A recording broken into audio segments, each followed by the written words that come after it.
laissez-moi vous poser une petite question. Est-ce que vous fêtez Halloween? Et si oui, pourquoi? Ça représente quoi pour vous? Après tout, c'est pas tellement une tradition ici, c'est même clairement quelque chose qui nous vient, sous sa forme actuelle, de la culture populaire US moderne, chez qui c'est extrêmement présent. Un truc auquel on a été exposé à longueur de films, de BD et d'épisodes spéciaux de séries. Comme d'habitude, je dois vous mettre en garde. Cette année, l'épisode d'Halloween est vraiment effrayant. Vous me direz, oui, mais quel rapport avec mon potiron? Eh ben aujourd'hui, puisque c'est la saison, on va parler d'un petit phénomène culturel de derrière les fagots qui n'est à première vue pas directement lié à Halloween, et pourtant, même eux ils le disent. The Purge is Halloween for adults! C'est que, à l'ombre des blockbusters, prospère tout un autre écosystème de films à succès, survivant avec malice comme des rongeurs se faufilant entre les pattes des dinosaures, s'abritant dans quelques terriers cinéphiliques ou cherchant les bons coins à champignons dans des recoins où les mastodontes ne s'aventurent pas. Alors là, on parle pas d'œuvres à prétention art et essai. Non, on parle bien de produits à vocation commerciale qui exploitent eux aussi leur filon plus modeste jusqu'à épuisement et occupent un espace en quelque sorte artisanal entre les artistes et l'industrie. Plus roublard que les premiers et plus franc-tireur que la seconde, de cet espace surgit de vraies réussites commerciales et de vrais phénomènes culturels qui envahissent les interstices des salles obscures, des bacs à DVD et des algorithmes des plateformes. En compensant des moyens limités par du bouche à oreille, de l'huile de coude et du marketing accrocheur. On n'y espère ni décrocher des palmes d'or, ni détrôner Avengers 12, mais on n'y crache pas sur les overdoses de suites, de déclinaisons à l'infini et d'univers partagés une fois qu'on tient une marque reconnue. Dans cet espace, il s'y produit parfois des choses étranges. Que vous connaissiez ou pas la florissante franchise American Nightmare ou The Purge en version originale Yankee, que vous kiffiez ce genre de conneries ou que vous vous en contrefoutiez comme du dernier Halloween, eh bien restez quand même assis un moment, on a des choses à en dire.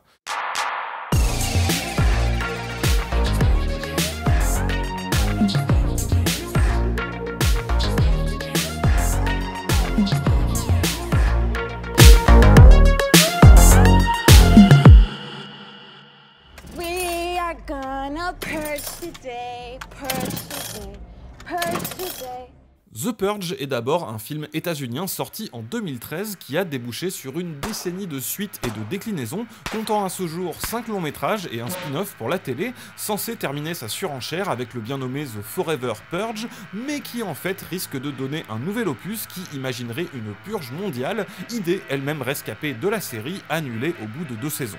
Alors c'est quoi le principe? Des États-Unis où tous les ans à la même date, This is not a test. Commencing at the siren, any and all crime, including murder, will be legal for 12 continuous hours. May God be with you all. Voilà, c'est bête comme la lune et con comme chou, tellement que rien qu'avec le titre original, alors par contre pas avec sa version française, rien qu'avec son titre original et cette simple annonce devenue fameuse, présente à chaque itération, vous savez déjà tout ce que vous avez besoin de savoir. Alors là, vous vous dites peut-être, du coup, pas de quoi en faire une longue vidéo qui part dans tous les sens, mais ce serait bien mal me connaître. Parce que déjà, tout à fait sérieusement, et comme on l'avait fait avec John Wick, c'est pas parce que c'est simple, voire simpliste, voire simplissime, que ça illustre pas tout un tas de trucs fondamentaux et tout à fait intéressants. Un concept efficace et même parfois encore plus révélateur, surtout quand, manifestement, et ça c'est pas moi qui décide, c'est comme ça, il a parlé à beaucoup de monde, eu son petit impact culturel et a pu être exploré dans des déclinaisons sans fin, à la manière d'une Martine du Carnage. Pour ça, il va falloir commencer par comprendre ce qu'est un high concept. En gros, un high concept, c'est exactement ça. C'est une idée simple, aisément réplicable et qui se démarque, qu'on peut résumer en quelques mots sous forme de « et si ». Et si l'Axe avait gagné la guerre, et si tous les mâles disparaissaient d'un coup, et si des gens étaient coincés dans un bus lancé à pleine vitesse. En français, on pourrait traduire ça par concept fort, mais retenez bien qu'on parle là d'un terme qui a un sens précis pour l'industrie. Industrie qui adore ça pour des raisons qui paraissent assez évidentes. Le high concept est facile à pitcher entre deux rails de coke à des costards cravates des studios pour qui le temps, comme le reste, c'est de l'argent, aiment pas particulièrement discuter des subtilités de l'art et disposent globalement d'une capacité d'attention très faiblarde. Il est également très facile à vendre à un public constamment sollicité qui le retiendra efficacement dans le flot de campagnes marketing et du bouche à oreille. C'est en réalité un peu ce qu'on peut retrouver dans le format des nouvelles littéraires et jusqu'aux anthologies audiovisuelles qui en sont les héritières. Pensez aux épisodes de Twilight Zone, de Doctor Who ou même Black Mirror avec ses et si technologie et si société. Comme par exemple, imagine ta mère elle marche à pile ou je sais pas quoi, j'ai pas beaucoup regardé Black Mirror mais apparemment ça fait réfléchir. Ce qui est nettement moins le cas de The Purge qui mobilise, il faut quand même le dire, assez peu vos capacités intellectuelles, mais en même temps, c'est pas le but. Mais en même temps un petit peu quand même, puisqu'on retrouve à chaque fois des sujets divers et variés abordés à travers les possibilités infinies de son concept jouissif de série B. Et ce, avec une subtilité digne de ce même concept. I have had it with all these idealistic pigs. They want the impossible. Everyone to have. Parce que oui, ça a beau être la promesse séduisante d'un joyeux bordel où tout le monde s'entretue, vous voyez que ça a ce côté what if, lui aussi très efficace pour parler qu'on vit dans une saucisse. Un des enjeux reste une forme d'anticipation ou de spéculation à laquelle une idée forte sert de catalyseur. Elle pose un cadre immédiatement compréhensible et assez intriguant, une boîte de pétri pour développer tout un tas de situations, un genre de bac à sable thématique, promesse de fun comprise, dont vous saisissez très vite les règles de base. Don't blink. Don't even blink. Blink and you're dead. Là encore, comme une nouvelle ou un épisode autonome de série contraint d'aller droit au but. Vous ne serez donc pas surpris d'apprendre que le concept de The Purge est ouvertement pompé sur un épisode de Star Trek datant de 1967.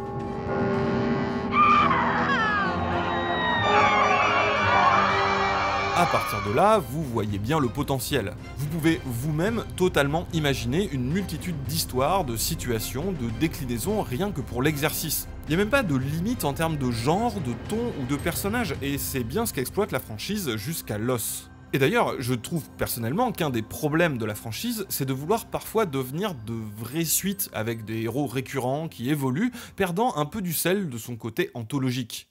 The Purge, premier du nom, est un film d'intrusion assez basique où on suit une famille qui tente de survivre à cette funeste nuit. Le second, Anarchy, c'est The Purge mais en ville. Le troisième, c'est The Purge mais en période électorale. The First Purge, qui, comme son nom ne l'indique pas, est le quatrième, mais comme son nom l'indique bien, est une préquelle, raconte la première purge. C'est bon, vous suivez? Et donc, le cinquième, The Forever Purge, c'est la purge, mais toute l'année. Mais attention, nouvelle règle, j'y ai rajouté des petits clous, tout rouillé, avec le tétanos. Et la série, quant à elle, c'est The Purge, mais en série, suivant donc tout un tas de personnages et de situations différentes pendant une nuit qui s'étale sur toute la saison 1. Et pour la saison 2, attention, on commence à la fin de la purge annuelle pour en explorer ensuite les conséquences. Donc voilà, tout est possible et c'est sans fin, hein. Par exemple, l'idée de faire un The Purge film de braquage qui a fini par devenir une des intrigues de la série, ou l'intrigue de la saison 3, donc depuis annulée, qui devrait devenir celle du 6ème film. Alors même que le 5ème devait être à la base le dernier. En fait, à chaque fois qu'ils ont essayé de clore cet univers, en faisant que la purge est officiellement annulée par exemple, ils ont remis une pièce dans la machine. Ce qui me rappelle une anecdote assez marrante, symptomatique du fonctionnement des studios et de leur exploitation des high concept. Le succès de Die Hard, film high concept par excellence, a donné tout un sous-genre du type badass contre des méchants dans un serré décor clos. Un des premiers scénarios du 3 devait être Die Hard sur un bateau avant que les producteurs captent que Steven Seagal était en train de faire son propre Die Hard sur un bateau avec Piège en haute mer. Ce scénario a donc été remisé dans les tiroirs avant d'être ressorti pour devenir Speed 2, alias Speed sur un bateau et sans Keanu Reeves. Die Hard s'est alors tourné vers un scénario écrit à l'origine pour Brandon Lee qui, à la mort subite de ce dernier, avait été retravaillé pour devenir un L'Arme Fatale 4, et c'est pour ça qu'on y retrouve McClane avec un coéquipier joué par Samuel L. Jackson dans une dynamique de buddy movie similaire à la célèbre franchise. Et pendant ce temps-là, notre inénarrable Droopy a récupéré un script de sous Die Hard dans un train pour le transformer en Piège à grande vitesse. On l'a dit, un high concept doit être simple, mais il doit aussi se démarquer. C'est pour ça que Imagine les morts reviennent à la vie n'est pas, ou en tout cas plus, un high concept. Pour ça, on est obligé de se distinguer, donc il y a des zombies mais ils courent, il y a des zombies mais ils courent dans un train, il y a des zombies mais en found footage, il y a des zombies mais c'est une comédie romantique, il y a des zombies mais à la plage, à la ferme et font du ski. Vous voyez un peu comment cette économie adore ce genre de truc. Après tout, indépendamment du fait d'être un chef-d'œuvre, Les Dents de la Mer, considéré comme un des blockbusters fondateurs, s'est vendu sur un concept ultra simple, à l'efficacité redoutable, compréhensible au moindre coup d'œil au titre ou à une affiche. Cependant, une fois qu'on a dit ça, on est loin d'avoir tout dit. Il suffit pas d'avoir un high concept pour que ce concept fonctionne, même si les costards-cravates sortis d'école de com font des rêves humides à l'idée de trouver de telles formules. Que la mayonnaise The Purge ait pris avec un véritable succès commercial populaire renouvelé et son petit impact culturel repris, mémifié et remobilisé, ça dit quelque chose du public et de l'ère du temps. D'autant que, contrairement aux Dents de la Mer, ces films sont loin d'être des grands films, retenus par la critique et le monde du cinéma, et sont aussi loin d'être des blockbusters comme on l'entend aujourd'hui. Et pour comprendre ça, il faut d'abord se poser la question, pas tant de c'est quoi The Purge, mais de qui fait The Purge.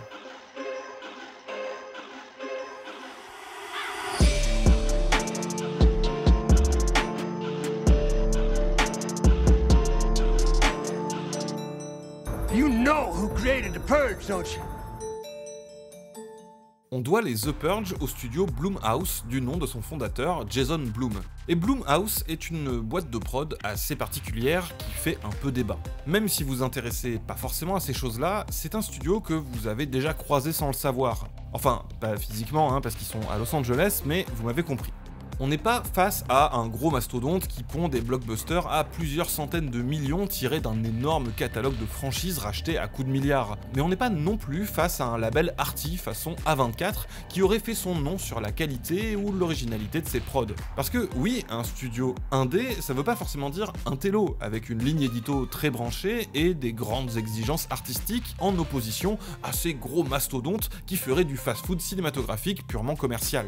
Jason vient pourtant de la bourgeoisie culturelle et artistique californienne, avec un daron directeur de galerie et une maman prof d'art, mais pas votre prof d'art plastique au lycée Bernard Palissy, plus genre elle a une page wiki quoi. Parents qui lui ont payé de très bonnes études. Ce costume vaut plus cher que votre éducation.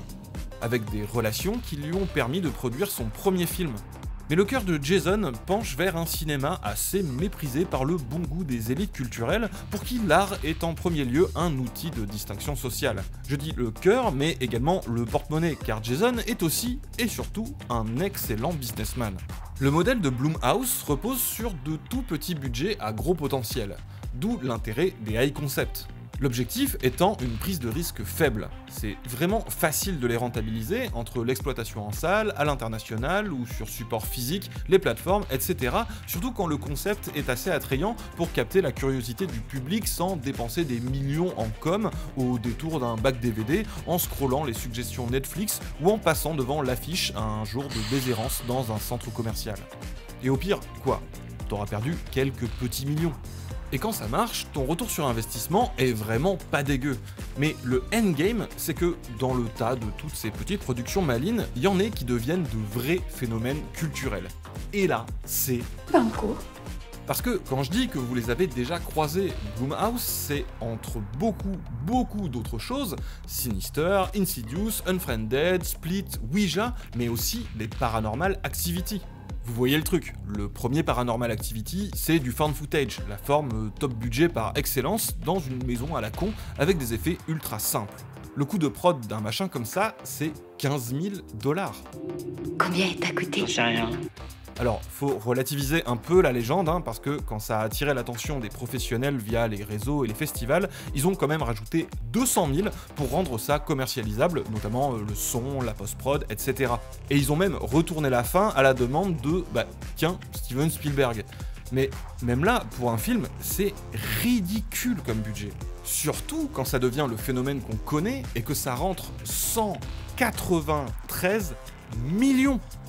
193 millions et 400 000 si on veut être précis. Mais tiens, regardez, rien qu'en arrondissant, j'ai enlevé 2 fois le budget final et 25 fois le budget initial. Désolé, mais on n'est même plus sur de la rentabilité quand on parle de quasi du fois 1000.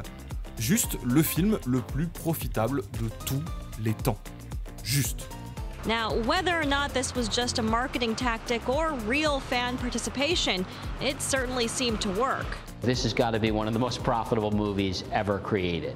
Vous imaginez bien que les autres productions, va falloir en planter un paquet pour couler la boîte. Et quand bien même ces profits sont partagés avec les diffuseurs, etc.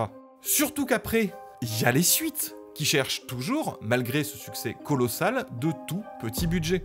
Bon, et même si on retrouve des chiffres un peu plus standards de quelques millions, faut pas déconner, on est sur une franchise qui aura à peine coûté 30 millions cumulés et qui approche tranquillement du milliard de profit. Donc voilà, on balance plein de trucs contre le mur, on voit ce qui colle, et là, on trait la vache aux œufs d'or tant qu'on peut et sans jamais se risquer à des productions monstres qui pourraient mettre le studio en péril. À savoir l'exact inverse du système des tentpoles sur lequel reposent les grosses prods. C'est totalement commercial comme modèle économique, mais j'aimerais déjà que les gens sortent un peu d'une vision caricaturale où indé, ça serait bien l'art avant tout, par opposition au vilain cinéma commercial qui ferait rien qu'à faire du capitalisme. D'ailleurs, je précise un truc, mais il y a aussi un élément, c'est la distribution. Un film comme Paranormal Activity, par exemple, est une production indépendante de Blumhouse qui va devoir la faire distribuer, en l'occurrence par Paramount, qui est loin d'être une petite boîte. Résultat, vous verrez qu'en tant qu'indépendant, Blumhouse doit à chaque fois convaincre des distributeurs, des petits comme parfois des énormes, et des investisseurs. En l'occurrence DreamWorks pour Paranormal, d'où l'implication de Spielberg.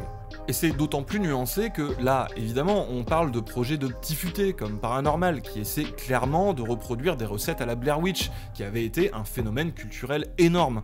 Un tournage pour que dalle, avec un petit peu plus de thunes pour la post-prod, un marketing viral et des recettes stratosphériques. Voire même de projets cyniques, quand il s'agit d'adapter le Ouija ou de vieilles franchises et de les presser jusqu'à la dernière goutte. Mais ça se résume pas à ça, puisque ce système permet notamment, comme il n'y a pas trop de prise de risque et qu'on cherche à tester des trucs un petit peu qui accrochent, que les réalisateurs aient les mains libres sur leurs projets. I guess France, I don't know if they invented it, but they take credit for the auteur theory of filmmaking, which is a more European way of making films, which is the director has much more power than they have in the traditional Hollywood system. So we kind of take that system and applied it to very, very commercial filmmaking. We give the director more power and more control than they ordinarily have in Hollywood, and we have a lot of creative input through the process of the movie, but ultimately, the director always knows that he or she will have the final decision, and that's kind of the Blumhouse formula. Ça permet donc aussi des productions Blumhouse qui ont un peu plus d'ambition artistique, même si on reste dans un cinéma de genre à budget limité, comme Get Out ou BlacKkKlansman.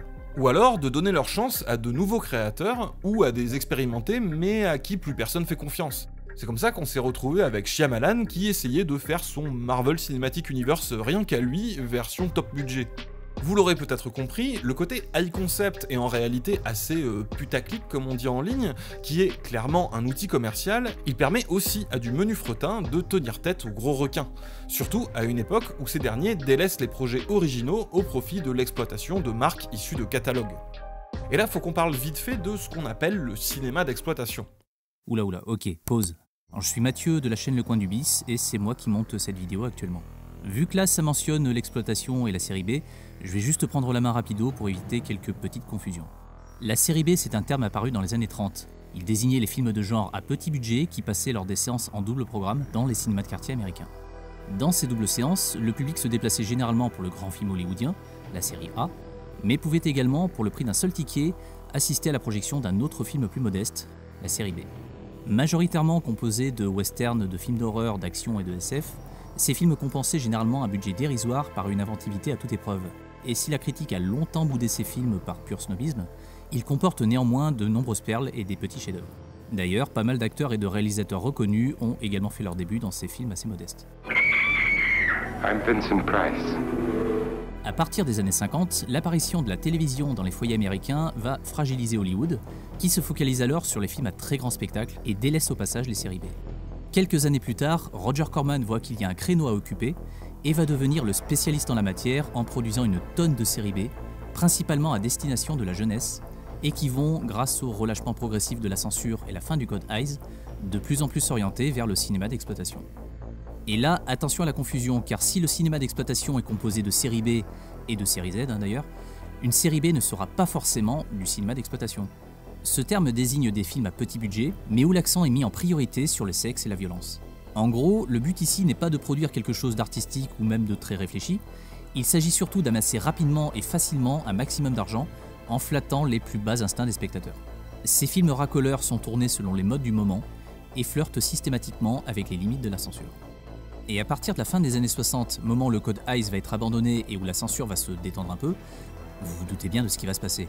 D'où cette fausse impression que le cinéma d'exploitation est né dans les années 70, alors qu'en réalité non, mais il a juste enfin pu mettre tous les potards à fond à ce moment-là. Si tous ces films ont pendant très longtemps une mauvaise presse, il faut quand même nuancer une chose. Alors c'est pas parce qu'un film est classé dans la catégorie exploitation qu'il est forcément mauvais, ou qu'il n'a rien à dire pour autant. Et ça, tout le monde ne s'en est pas forcément rendu compte sur le moment, mais avec le temps, quelques films sont sortis de cette case un peu infamante pour devenir des œuvres respectables et respectées. Par exemple, quand on parle de Massacre à la tronçonneuse, on n'en parle plus vraiment comme d'un film d'exploitation, on en parle comme d'un chef-d'œuvre du cinéma d'horreur et même comme un chef-d'œuvre du cinéma tout court. Bon après, pour en revenir à The Purge, malgré les apparences, on n'est pas dans le film d'exploitation basique comme à l'époque. S'il y avait eu toute une série de films copiant The Purge avec des budgets rikiki, tous sortis en DTV ou disponibles dans les tréfonds de Prime Video sous l'appellation Purgeploitation, là oui, on aurait pu parler d'exploitation au sens initial. La différence c'est que Blum exploite certes une formule qui marche en multipliant les films sur le même principe, mais il le fait de manière très confortable, avec des budgets restreints mais qui restent bien au-dessus d'un film d'exploitation classique, et avec un réseau de distribution qui n'a absolument rien à voir. Là où un film d'exploitation sortait dans un circuit de salle limité, pas forcément prestigieuse, les fameux Grindhouse, et surtout sans grande communication, les films de Blum sont distribués absolument partout, via de très gros studios, et disposent en plus d'un rayonnement permanent via le support physique et les services de VOD. Pour moi, la saga des The Purge s'apparente bien plus à de la série B. Alors de la série B de luxe, hein, mais de la série B quand même. Ce ne sont ni des séries Z fauchées et mal branlées, ni des blockbusters, et encore moins des films d'exploitation, puisque les The Purge ont malgré tout une volonté artistique, et quelque chose à dire. Bref voilà, je m'arrête ici, mais si jamais l'histoire de tout ce cinéma alternatif vous intéresse, je vous laisse aller faire un tour sur ma chaîne. En attendant, on y retourne. Bon, vous aurez bien compris dans quel héritage s'inscrit The Purge, hein, d'autant que c'est assez assumé par leur petit papa, un certain James DeMonaco. Ce gars, hein, c'est pas un grand nom du cinéma, clairement, hein, il court pas après les Oscars, et ça fait un moment qu'il se consacre quasi exclusivement à sa poule aux œufs d'or. Il a quand même une petite carrière de réal, hein, et surtout de scénariste, d'ailleurs on lui doit le scénar de Jack, de Coppola. Oui. C'est vraiment évident ce qu'il essaie de faire, hein, même si James n'a pas le talent de ses modèles comme Carpenter, Romero, Walter Hill ou Verhoeven. Hein. D'ailleurs, il délègue volontiers la réal. Je dis pas du tout ça méchamment, hein. Déjà ce cinoche-là se résume pas à ses grands maîtres et à ses chefs-d'œuvre, mais surtout, c'est lui qui le dit. J'ai toujours vu ces films d'abord comme des petits thrillers hybrides entre horreur et action. J'ai grandi en regardant New York 1997, Mad Max 2 ou Soleil Vert. Des trucs dingues qui étaient presque des séries B en fait. Dès le début, j'avais en tête d'aller chasser sur les terres de John Carpenter, George Romero ou George Miller. Modestement, hein, à mon petit niveau. Ça va plus loin que ça parce que James DeMonaco, il a un prod qui l'accompagne dans ses aventures du nom de Sébastien Lemercier. Et oui, un petit français, un coucou Sébastien, si tu tombes là-dessus, je sais pas trop comment. Parce que Plot Twist, c'est coproduit par une boîte bien de chez nous, contrairement à ce que son nom laisse penser, Why Not Productions. Ce qui signifie que The Purge, non seulement c'est aussi un film français, mais qu'en plus, ils ont les mêmes prods que Ken Loach ou Jacques Audiard, Desplechin et plein d'autres trucs d'auteurs. Vous voyez, faut sortir un peu des clichés sur l'industrie. Mais surtout, tout ça pour dire que le Seb, il avait carrément collé James à l'écriture du remake de Assaut par un autre Frenchie, Jean-François Richet, sous la houlette de Papy Carpenter lui-même. J'adorais Assaut quand j'étais gamin. Ils m'ont envoyé rencontrer Carpenter.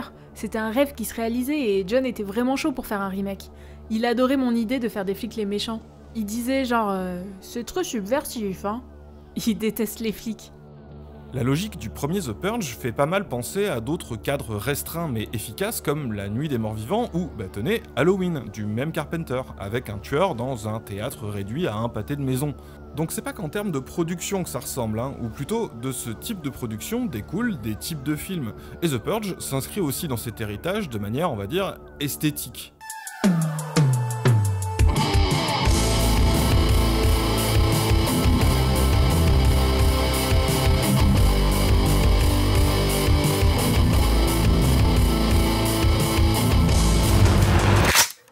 Et oui, c'est vrai, les mecs comme Carpenter, ils sont à l'ancienne, hein, ils aiment pas trop les flics, mais maintenant on pourrait plus faire ça parce qu'on peut plus rien dire. Fuck you. Là je me moque, mais je dis quand même ça un peu semi-premier degré, parce que ce cinoche-là, c'était quand même des dingueries. Genre The Warriors de Walter Hill, qui est clairement une référence de The Purge à partir de Anarchy. Bon, bah, le pitch, c'est t'as un leader charismatique, un peu genre Black Panther, qui rassemble toutes les bandes de la ville pour un discours, comment dire... Can you count, suckers? 60,000 soldiers. Now there ain't but 20,000 police in the whole town. Can you dig it? Can you dig it?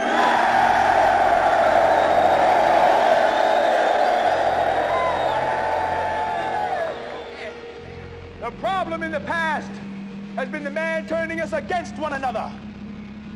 We have been unable to see the truth because we have been fighting for 10 square feet of ground. Et après, il est assassiné par des rivaux avec l'aide de la police qui foutent ça sur le dos des Warriors, un petit groupe qui, à partir de là, essaye de retourner dans leur territoire sans se faire fumer. Non mais sérieux, imaginez un truc comme ça qui sortirait maintenant. On verrait bien d'où elle vient la cancel culture, mais bref. Tout ça pour dire que ce cinéma, malgré son côté commercial, bah, il y avait quand même un truc transgressif. Notamment parce qu'il y avait moins de pression économique et que c'était des genres pas vraiment pris au sérieux, avec le prétexte du côté fantastique, SF, etc. Donc, ils pouvaient se lâcher, les gars. When the killer is a cop, there's danger in every badge. You're not gonna get me. Bullets cannot kill him. This is one maniac you'll have to face alone, or die.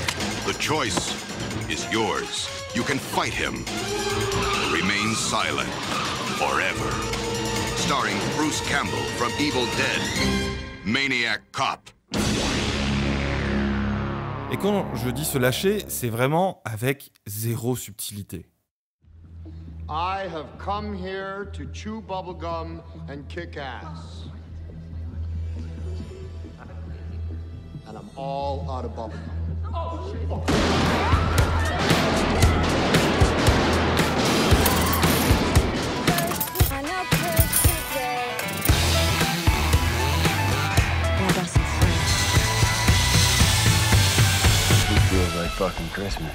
En parlant de subtilité, tiens, revenons au concept de la purge.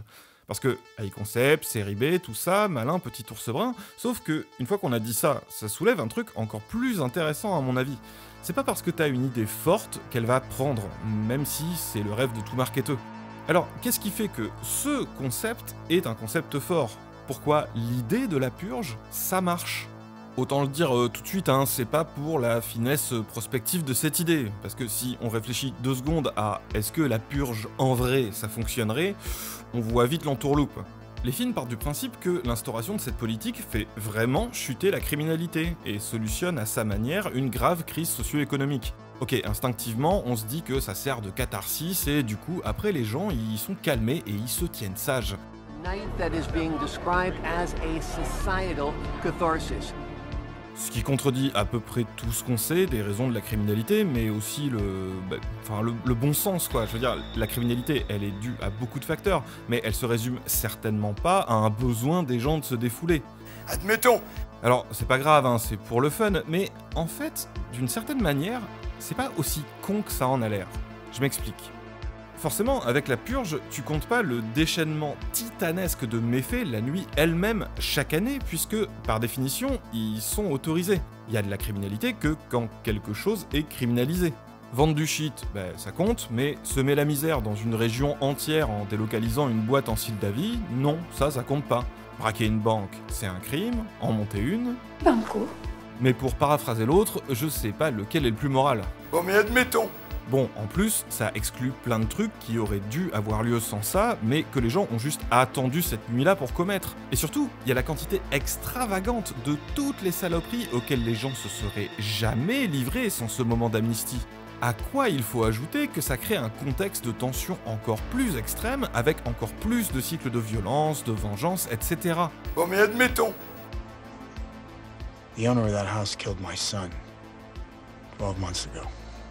He was coming home from school, and he swerved off the road.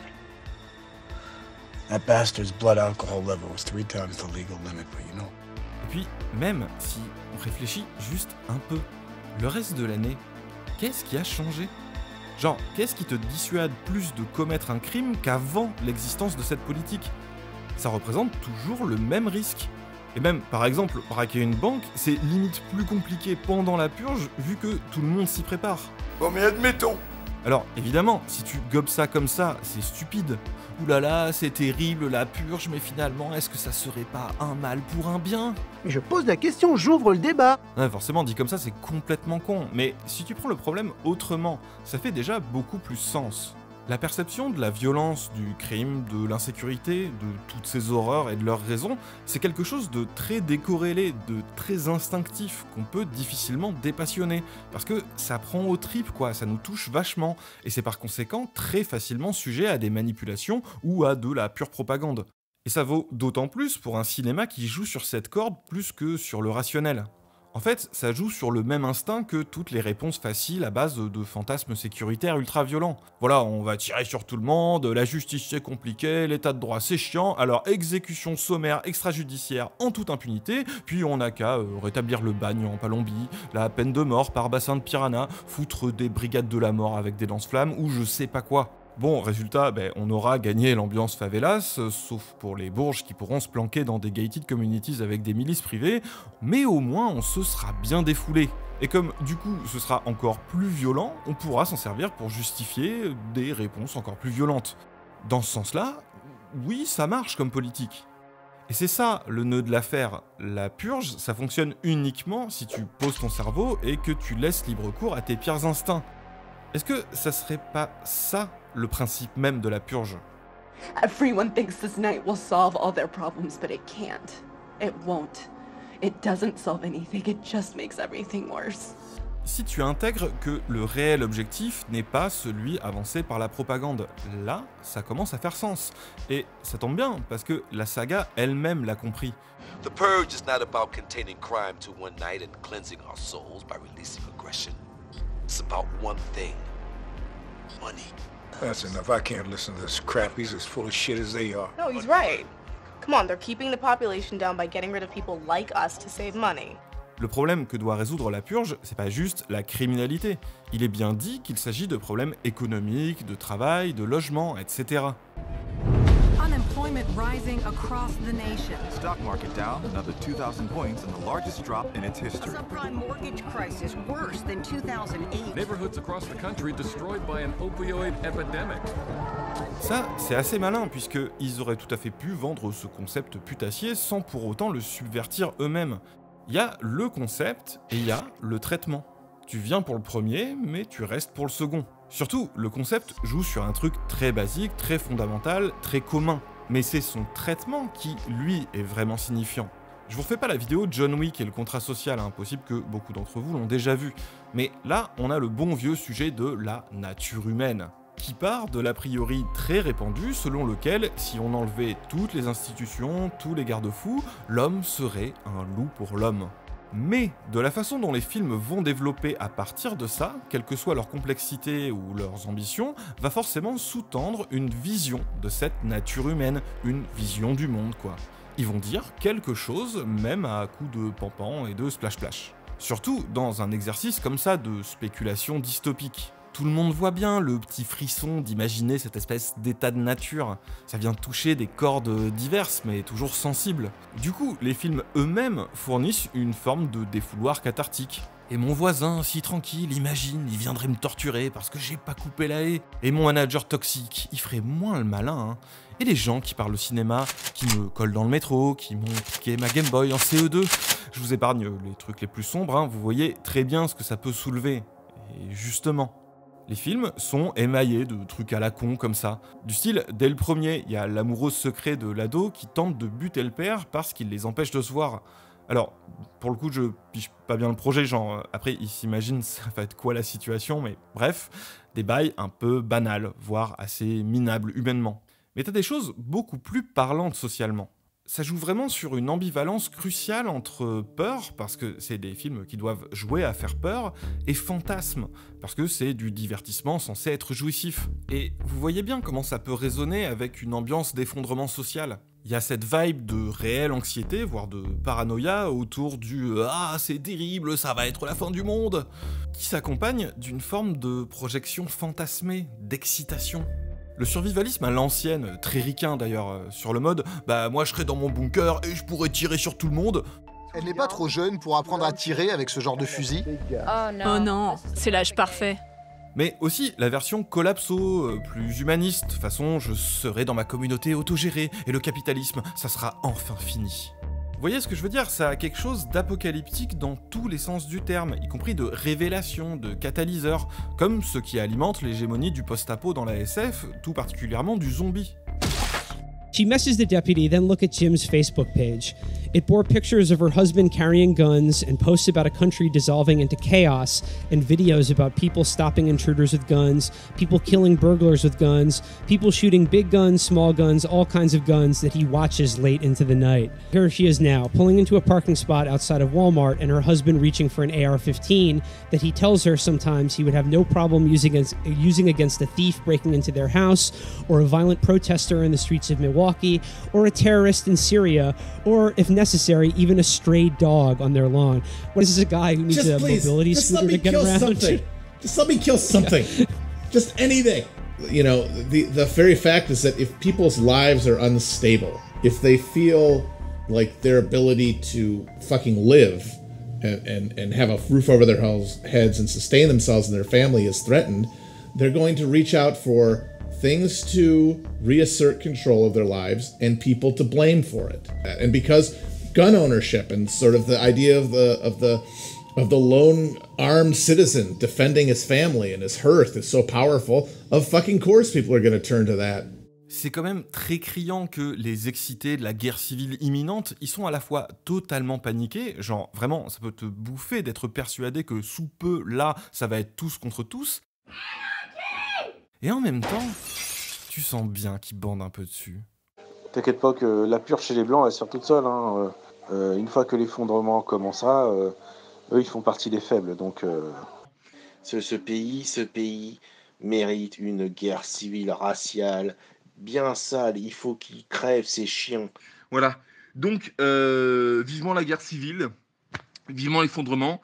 D'où tout cet imaginaire bien rance d'extrême droite, façon Day of the Rope, le jour où ils vont pouvoir se venger de tous les gens qu'ils détestent, les immigrés, les pas blancs, les LGBT, les juifs, les gauchistes, tout ce que vous voulez. Et ça, c'est présent dans les films.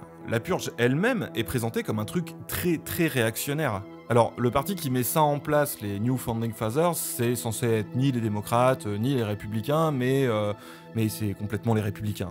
En tout cas, une version satirique de la frange la plus trumpisée, MAGA, Tea Party et compagnie. It's our private money, our generous donations to the New Founding Fathers that have not only put them in the White House, but is what keeps them there. Tonight, on our holiday, we celebrate our accomplishments. We pat ourselves on the back because we made this country great. Et c'est vraiment les méchants pour le coup, hein. C'est pas pour rien qu'on dit que c'est une dystopie. Dystopie, ta gueule. Mais ce genre d'affect, ils en ont pas le monopole, hein. Juste, ils s'expriment de façon totalement différente. Prenez le côté opposé du spectre, t'as le grand soir et inséré blague de guillotine et on va manger les riches, etc. Et d'ailleurs, les films s'inscrivent plein gaz et sans frein dans la tendance à la haine des riches, hein, qu'on a longuement traitée. Sometimes revolution is the only way to make the world a better place. T'as plus généralement le fantasme du jour où on va se venger de nos oppresseurs. There's more of us. We're more pissed off. It's time for them to feel what it's like.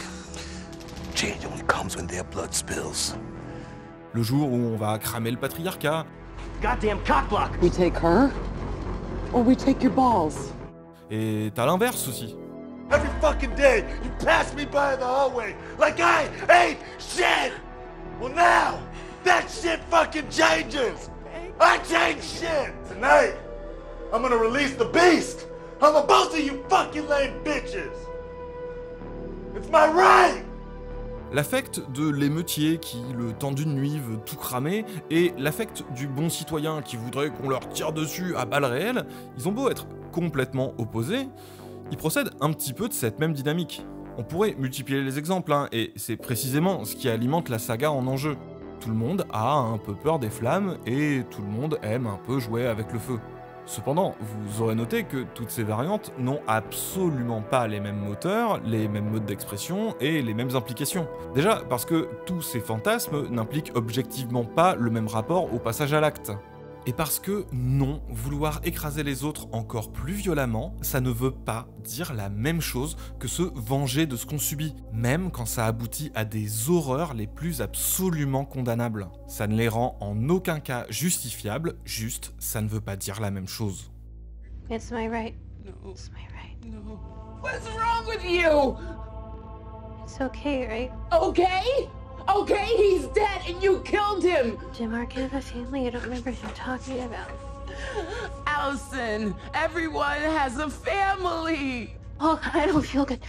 I don't feel good. They said it would make me feel better. They said that it would get rid of my anger, but I don't feel better. I feel worse. Alors, pour finir, maintenant qu'on a bien décortiqué de quoi parle The Purge, faisons un petit tour d'horizon de ce qu'en dit The Purge.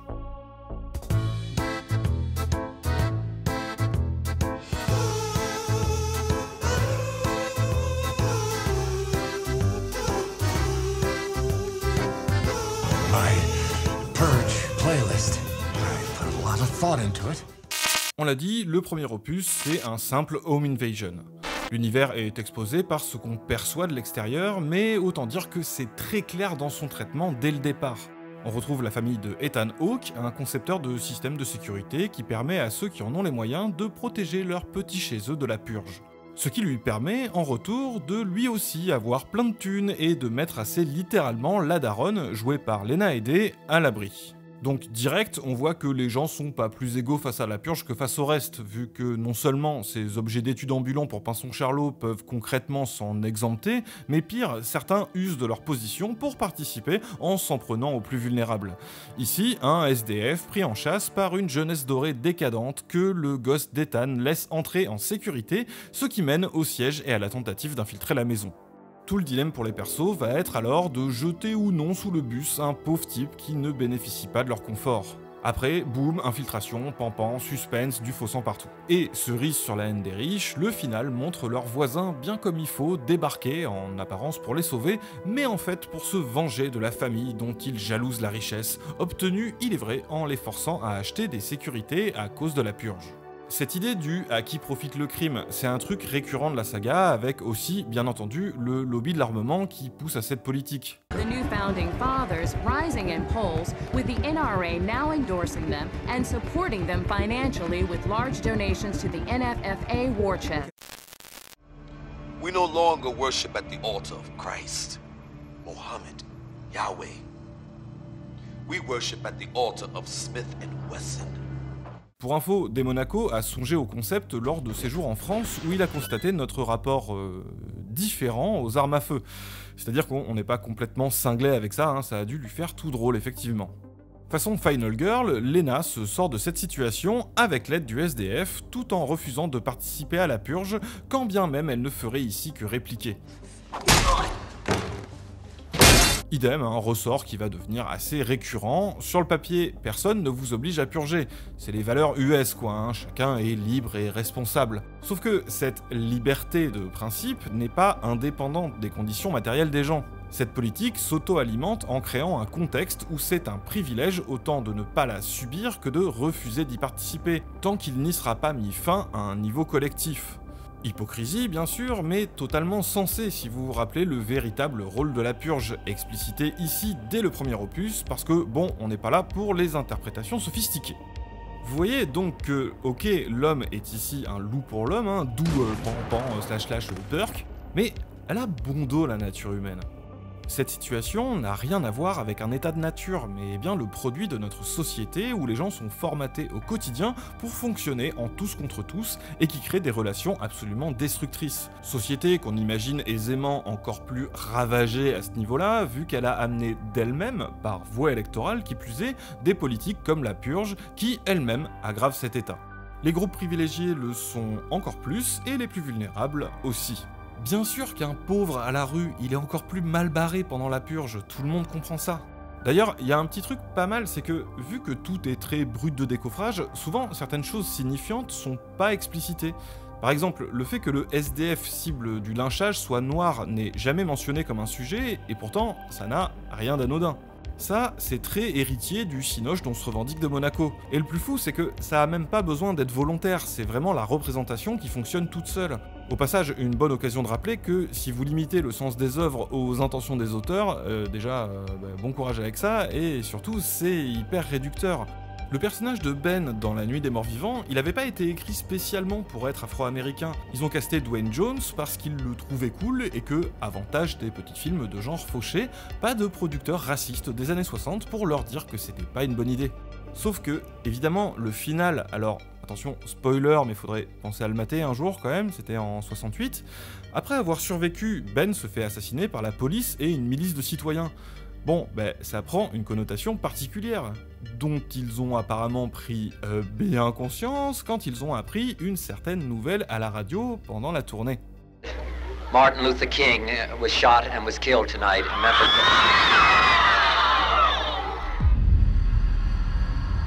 Tiens, en parlant de Romero, là on a la même trajectoire à peu près qu'entre Night et Dawn puis Day of the Living Dead, du quasi huis clos d'invasion au décor urbain apocalyptique.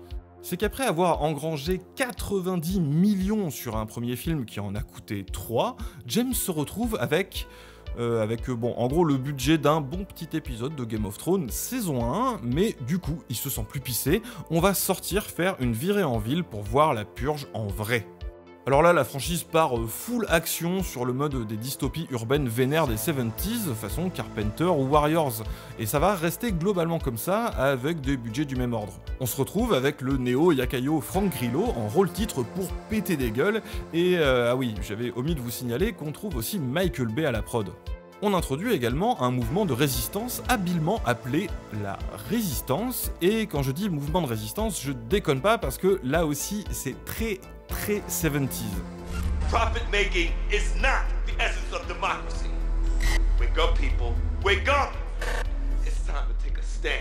Leur seul objectif affiché, c'est mettre fin à la purge, mais sur une ligne turbo de classe et révolutionnaire à l'ancienne avec toute l'imagerie qui va avec. C'est complètement des genres de Black Panthers, même si, là encore, c'est pas dit comme ça. Sans que le groupe soit décrit comme essentiellement afro-américain, par exemple, il y a même des blancs qui le rejoignent.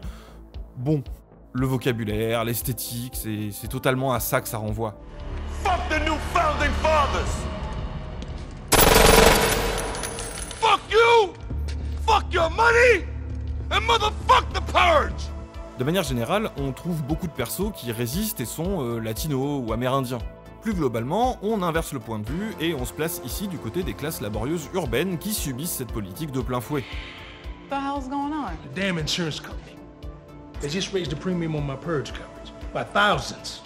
The day before the damn purge. If I don't pay it by tomorrow, I have no purge coverage for this store. They can't do that. Yeah, well, they just did it.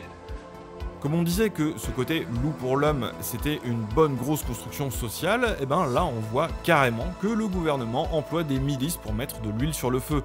C'est bien un outil de contrôle social dans ce sens-là. Parce qu'évidemment, quand il n'y a plus de services, plus d'infrastructures, plus de protection sociale, qui est-ce qui trinque? Les classes pop. You know, I help the poor once a year. April 15th. I'm just kidding. I don't pay taxes. Et si t'es une meuf prolo, c'est double tarif. Parce que, comme on dit, les services publics, c'est la richesse de ceux qui en ont pas. En gros, pour lutter contre la pauvreté, on lutte contre les pauvres. Et du coup, qui est-ce qui recrée tant bien que mal ses propres structures de solidarité? Pareil. Riding around in a van on purge night, helping people, it's pretty dangerous.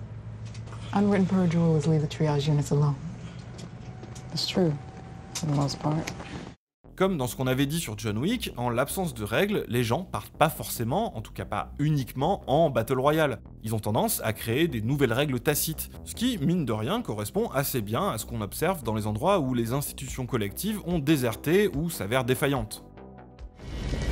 Be safe with us. We're off limits. Unwritten purge law. Amazes me that any rule holds on this night.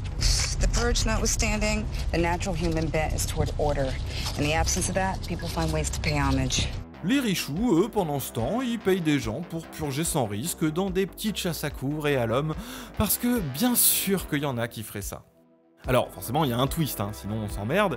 Déjà, Frank Grillo, et puis surtout... Fuck you! Ah non, mais zéro subtilité, hein, parce que, oui, moment subversion du syndrome Magneto, là, les radicaux, ils sont un peu terrifiants et un chouille violent, mais c'est complètement des gentils. Ce qui nous mène à... Là, l'intrigue, c'est que, comme le port-salut l'indique, va y avoir une élection présidentielle avec une opposante qui risquerait bien de gagner. Du coup, le méchant parti au pouvoir, il lève l'exception qui faisait que t'avais pas le droit de purger des élus. Et oui, avant ça, ils étaient chaperchés de leur propre politique, cette bande de bâtards, parce que... bon voilà, tout est un peu exagéré, et... non, même pas, ils feraient totalement ça aussi. Donc voilà, ils essaient de la buter, et Frankie pète la gueule à des nazis, voilà, c'est fun, ça reste très cheap, mais fun. If you punch a Nazi, doesn't make you as bad as one. That's a funny thing to be concerned about, the well-being of hypothetical Nazis. Et oui, et c'est pas pour traiter tout le monde de nazi, hein, c'est juste que, bah, pareil, c'est pas verbalisé, mais les bourgeois réac bon teint au pouvoir, ils s'appuient totalement sur des milices de fachos. Classique. Et là, il y a quand même un truc un peu marrant quand tu regardes les dates. Vous aurez compris que c'est des films très ricano-centrés, sur leur société très polarisée politiquement et très tendue socialement. Bon, Electioneer, il est sorti exprès l'année des présidentielles de 2016, hein, malin. This July, have your voice be heard.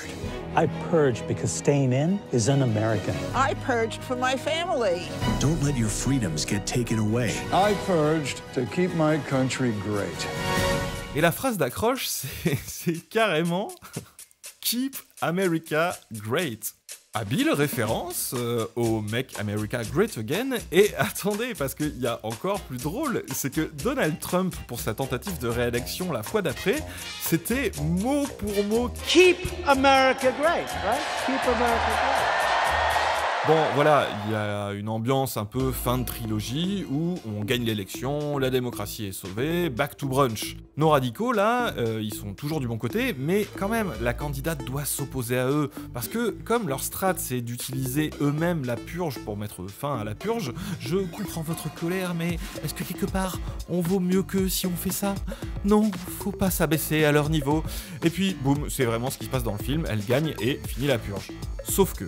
You could very much tell that Purge Electioneer is a movie made under Obama in a world where people assumed Hillary was going to win, where incrementalism and electoralism and America was redeemable, basically. Right. Like this was a path that could be diverted. The first Purge is absolutely a movie made after Donald Trump somehow becomes president. Yeah. Because all of that sort of idealism and idealism in the sense of thinking that the electoral system is viable, thinking that there's something redeemable in America, and thinking that like the Purge is a project of, you know, just people with psychotic religious views as opposed to far more materialist. Yeah, exactly. Far more materialist. Yeah. They found out that it really was about jobs. Yes. Quand il n'y en a plus, il y en a encore grâce à l'astuce classique de la préquelle. Alors, ceci dit, pourquoi pas, hein? Comment est-ce qu'on en est arrivé là, finalement? La première purge, ça montre comment ils ont testé le dispositif dans un quartier de New York, circonscrit à Staten Island. Comment les gens se sont mobilisés contre, et surtout comment ça a été un fiasco.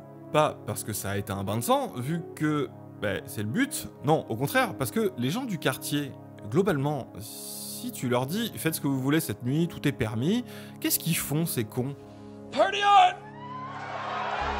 Résultat, c'est les autorités qui doivent envoyer artificiellement des mecs ultra violents pour déclencher la machine infernale et gâcher la fête. Ce qui est tout à fait cohérent avec ce qui est développé depuis le début, et c'est probablement aidé par la présence aux manettes de DeMonaco tout le long, même quand il lâche la réal comme c'est le cas ici. Vous voyez, c'est là où je veux en venir quand je dis que dans toute cette pantalonnade, il y a quand même une vision du monde qui est véhiculée. Et elle est pas mal. Une vision qui pourrait tout à fait en être une autre. Que ce soit dans le propos général que dans des takes plus spécifiques qui pop par-ci par-là sans prévenir. You Europeans think you're better than us because you don't have the purge? Maybe today. Get rid of the Congo? The Atlantic slave trade? Europeans invented the purge. Oui, vous aurez peut-être compris que si vous tenez vraiment à jouer au jeu des boîtes, The Purge... Bah ça c'est de gauche. Pourquoi? Alors, évidemment, moi, ça me va d'autant plus. Ça ajoute à l'intérêt premier, qui est la promesse d'un divertissement avec autant de fun que de frissons. Et puis, ça fait plaisir de retrouver un peu cette patte 70s. Ça change de la nostalgie des années 80, et puis, quand même, quelle époque! Parce que, comme le public de ces films en général, ce que je cherche dedans, c'est de l'action à l'ancienne, du grand guignol, des costumes extravagants, du western urbain, et puis des trucs comme ça. Pequeña Muerte is back, bitches. Des phrases chocs, quoi. Quel genre? Genre des phrases chocs. Là-dedans, ça gâche rien que j'aime bien ce qui est dit, mais surtout qu'il y ait une volonté de dire des trucs. J'ai même pas envie de parler de plaisir coupable, j'aime pas vraiment cette notion en fait. Coupable de quoi? Personne prétend, même les types qui font ça, que c'est du grand cinéma révolutionnaire. Et les gens, ils ont l'air de bien aimer, sans que ça empêche d'aimer des trucs plus exigeants. Et au pire, je peux que me réjouir qu'ils accrochent à des trucs comme ça, qui arrivent à être teubés sans être bêtes. Sometimes a little dumbing down can't hurt to clarify things, and I'm good at dumbing, so here goes. Vous voyez ce que je veux dire? En tout cas, moins bête que pas mal de conneries qu'on entend déblatérer tout à fait sérieusement le reste de l'année. Puis même, je vais le dire, voilà, la subtilité, c'est une qualité, mais tout n'a pas à en être. Tout n'a pas à être raffiné et cryptique. Déjà, après, les gens, ils en font n'importe quoi et ils croient que Robocop, c'est pas politique. Alors que Robocop, c'était déjà vraiment pas subtil. Bon, évidemment que Robocop, c'est un meilleur film, mais les Romero, les Verhoeven, les Walteri, les Carpenter, tous ces mecs dont se revendiquent des Monaco, et puis même leurs homologues moins talentueux, ils ont produit des choses dont on parle encore aujourd'hui. We have such sights to show you. On se dit c'est un film qui s'adresse à ce que les Américains appellent an unsophisticated audience. C'est-à-dire qu'un public non sophistiqué, c'est-à-dire un public très premier degré. C'est pas du tout un film second degré, c'est un film fait avec une sincérité évidente et qui s'adresse à un public qui va consommer des films d'horreur, qui va s'intéresser à l'histoire, qui va pas du tout prendre le film de haut. Les cinéphiles peuvent cinéphiler tant qu'ils veulent pour s'en distinguer, le public c'est aussi et surtout ces spectateurs moins sophistiqués. C'est à travers eux aussi que vit le cinéma, c'est pour eux aussi qu'il existe. Alors, pourquoi devrait y avoir une culpabilité? Surtout quand on peut réfléchir à ces œuvres-là, plutôt que les consommer aveuglément, et même réfléchir avec ces œuvres-là, ce que les gens font déjà en réalité. Invasion Los Angeles, c'est très bien comme c'est, bourrin, frontal, immédiatement évocateur, et grave fun, ce qui n'empêche pas un intello comme Zizek de nous retourner le cerveau avec pendant des heures. The critique of ideology should be the opposite, like you take off the glasses so that you can finally see the way things really are. This precisely, and here the pessimism of the film, of They Live, is well justified. This precisely is the ultimate illusion. Ah oui, pardon. Parce que non, c'est toujours pas fini avec The Forever Purge qui... Attendez, vous savez quoi? On va faire simple. Là, les New Founding Fathers reprennent le pouvoir en instrumentalisant l'immigration et la crise économique, donc la purge. Et ouais, zut, élire une modérée, ça a pas suffi, dis donc. Pire, ils sont débordés par des types qui trouvent que ça va pas assez loin et veulent la purge toute l'année. Vous vous demandez si ça fait écho à la radicalisation incontrôlable des magas les plus ravagés et à l'insurrection du Capitole? J'ai envie de vous dire oui, complètement, le plus fort étant que ça a été fait avant. Vous vous demandez s'il y a encore des trucs basés, garantis, sans subtilité? You know who created the purge, don't you? A bunch of fat, rich businessmen in Washington, D.C. They expect you to go out there and do their violence so they can play more golf. That would make you their lackey, the goddamn hypocrite. Boom, boom, boom! Voilà, matez-le, le matez pas, on s'en fout, on va pas y passer l'année, vous avez pigé. Oui, et la série, bon c'est une série, donc ça explore encore plus de trucs, il y a plein d'idées, des à la con, des intéressantes, forcément, c'est aussi un peu chiant, mais voilà. On pourrait tout à fait faire l'analyse de cet arc narratif où un prolo injustement lésé se fait vigilante, radicalisé par un podcast type un peu alt-right, et passe son ressentiment sur les femmes, sur les minorités. Comme j'ai laissé de côté plein d'aspects, du style les connards de touristes qui viennent exprès pour purger, ou l'influence de cette politique sur le reste du monde qui, j'imagine, va être la base du prochain film. Comme la purge elle-même, The Purge c'est sans fin, tant que les gens y mettront pas un terme, mais moi, il faut bien que j'en mette un à cette vidéo. Alors... Nowadays, it's like carving jack-o'-lanterns on Halloween. What do you mean? People like to make rules on this night. Traditions, routines.